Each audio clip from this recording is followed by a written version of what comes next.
Today I'm going to show you 6 essential things you must know about MATLAB Workspace. So here we go. 1. You cannot edit previous commands in the command window. 2. Several commands can be typed in one line using comma.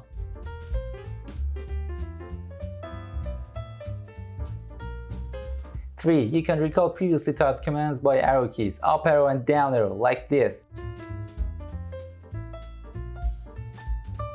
4. If a command is too long to fit in a single line, you can break it into several lines using 3 periods.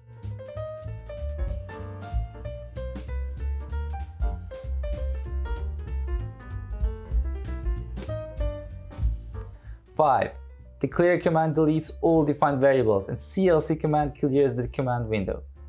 6. Any character that comes after a person symbol will not be executed. This helps you put comments in the middle of your code.